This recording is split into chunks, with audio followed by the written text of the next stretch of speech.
Assamese ART কিটচেনলৈ স্বাগতম। আশা কৰোঁ সকলোৱে ভালে আছে। আজি মই মোৰ আটাইতকৈ ফেভাৰেট চিকেনৰ সুন্দৰ ৰেচিপি এটা আপোনালোকক বনাই দেখুৱাবলৈ লৈছোঁ। এই ৰেচিপিটো বনাবলৈ বহুত সহজ আৰু কম সময়ৰ ভিতৰতে এই সুন্দৰ ৰেচিপিটো বনাব পাৰি। ইয়াৰ মাজতে মই সকলোকে ধন্যবাদ দিব বিচাৰিছোঁ মোৰ চেনেলটোক এনেদৰে মৰম দিয়াৰ বাবে, আৰু আশা কৰিছোঁ এনেদৰে সকলোৱে মৰম দি থাকিব। এতিয়া আহক দেৰি নকৰি ৰেচিপিটোলৈ আগবাঢ়ো। ৰেচিপিটোৰ কাৰণে কি কি ল'ব লাগে চাই লওঁ আহক। চিকেন ল'লোঁ 800 গ্ৰাম, বিলাহী 4টা কাটি লৈছোঁ, মিডিয়াম চাইজৰ 5টা পিঁয়াজ কাটি লৈছোঁ, নহৰু 2টা আৰু আদা সৰু এডোখৰ লৈছোঁ।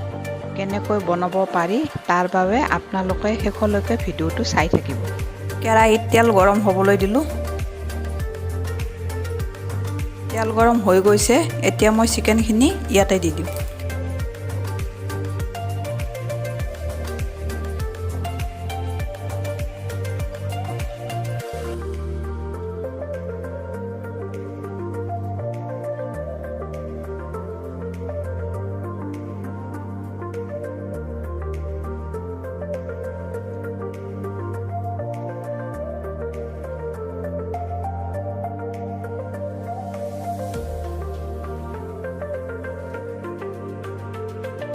কাটি লোৱা বিলাহীখিনিও ইয়াতে যোগ কৰি দিলোঁ। যদি আপোনালোকে মোৰ চেনেলটো ছাবস্ক্ৰাইব কৰা নাই, ছাবস্ক্ৰাইব কৰি ল'ব। থকা বেল আইকনটো টিপি দিব যাতে আপোনালোকে মোৰ ভিডিঅ'বোৰ চাই থাকিব পাৰে।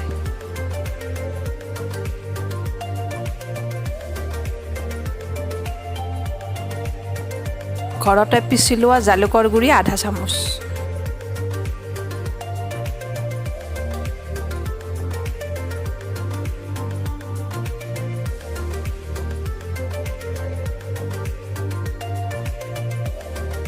নিমখ দিলোঁ। আপোনালোকৰ নিজৰ সোৱাদ অনুযায়ী নিমখ দিব। এনেকৈ কিছু সময় লৰাই লৰাই ফ্ৰাই কৰি ল'ব মিডিয়াম ফ্লেমত। ইয়াত মোৰ সকলোখিনি দিয়া হৈ গৈছে। এতিয়া মই ঢাকনিখন লগাই দিম 10 মিনিটমানৰ কাৰণে।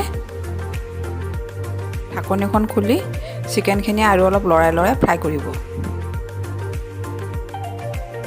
বিলাহীখিনি অলপ গোটা হৈ থাকিলে ভাঙি ভাঙি দিব। মিডিয়াম ফ্লেমতে আৰু 10 মিনিটমান এনেকৈ কৰিব।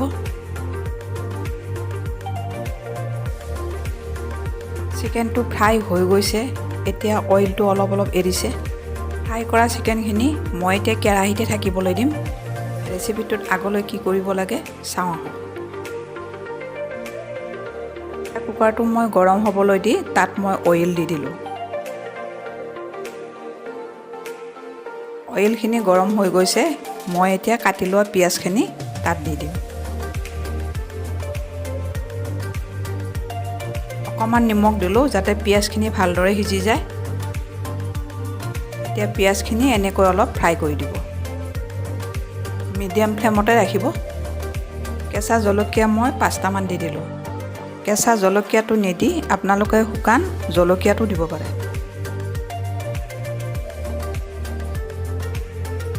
গৰম মছলা ষ্টীলৰ মিডিয়াম চামুচেৰে 1 চামুচ দিলোঁ। চিকেন মছলাও তেনেকৈ 1 চামুচ দিলোঁ।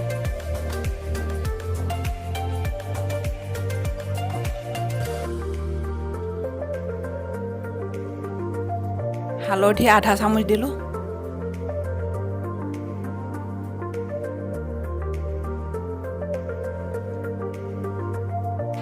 মই এতিয়া ইয়াতে এটা গোটা নহৰু দি দিলোঁ, আৰু এটা নহৰু মই আদাৰ লগত পিচি লৈছিলোঁ সেইখিনিও ইয়াতে দি দিলোঁ। গোটেইখিনি ভালদৰে মিক্স কৰি দি প্ৰেছাৰ কুকাৰত ঢাকনিখন ভালদৰে লগাই দিব।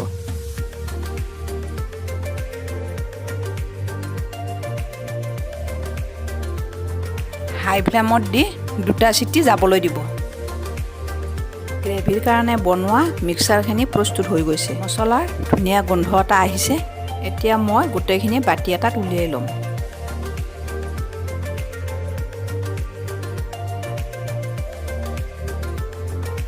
এতিয়া মই ফ্ৰাই কৰি থোৱা চিকেনখিনিৰ লগত মিক্সাৰখিনি এড কৰি দিলোঁ।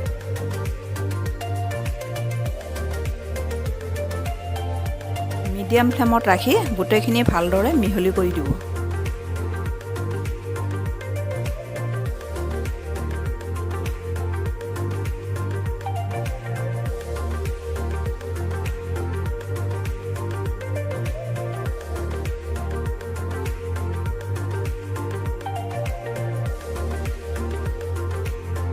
গৰম পানী মই 2 গিলাচ দিলোঁ।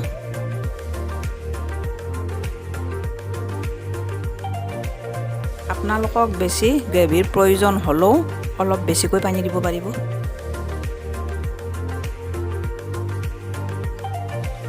এনেকৈ মিডিয়াম ফ্লেমত 5 মিনিটমান ৰাখিব।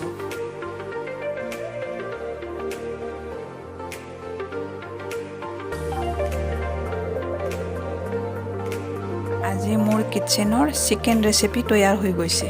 মোৰটো দেখিবলৈ টেষ্টি যেন লাগিছে।